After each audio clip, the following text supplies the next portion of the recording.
What are you afraid of? The dark? Spiders? Heights? These are all really good common answers.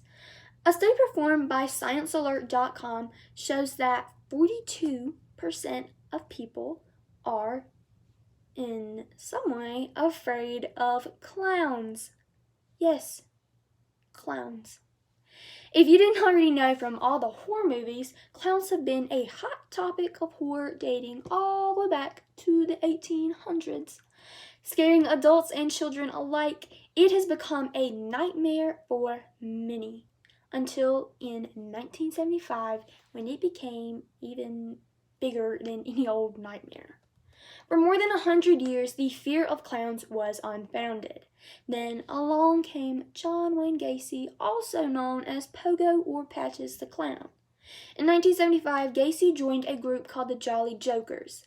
Gacy joined this group and performed at multiple local parties, charitable events, political functions, and even children's hospitals as a clown.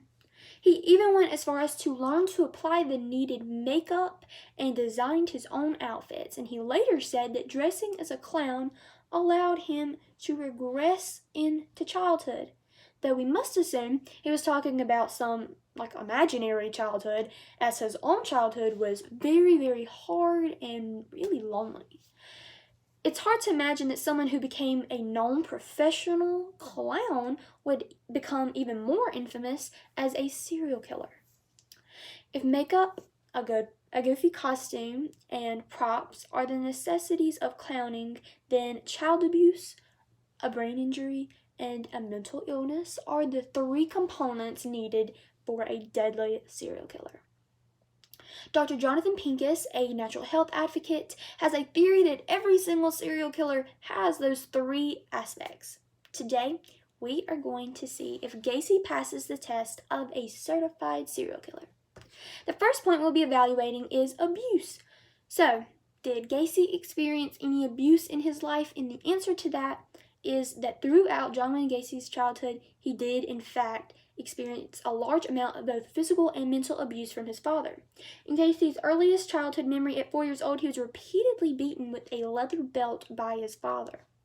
Whenever his mother would try to intervene with any of the abuse, and she did try, his father would call him names like sissy and mama's boy. Although his father was a wicked man, Gacy still said that never did he despise his father.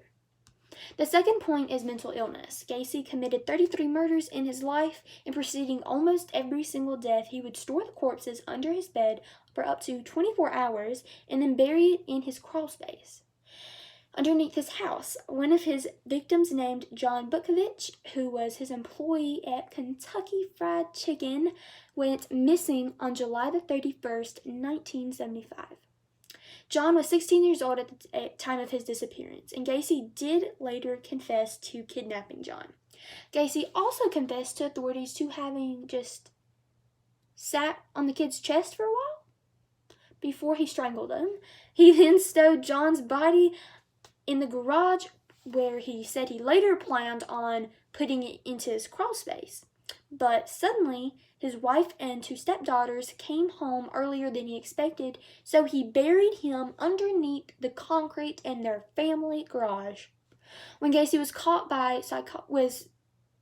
many psychologists were giving their evaluations on him. They said that he certainly had an antisocial disorder, but was more than sane to stand trial. Gacy spent over 300 hours being evaluated, and his defense lawyer even tried to plead not guilty because of Gacy's personality disorder. But personally, I think we can all agree he definitely had some kind of screw loose.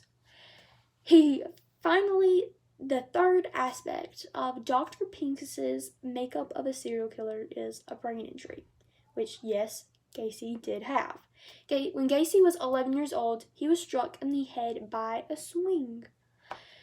This then caused a blood clot in his brain, which brought on blackouts. Gacy's blackouts were reoccurring until the age of 16, when doctors discovered the clot. He was then prescribed with medication, and the clot was thinned. So now, after finishing our own evaluation on Mr. John Wayne Gacy, I think that we can all obviously conclude that he is most certainly a certified serial killer.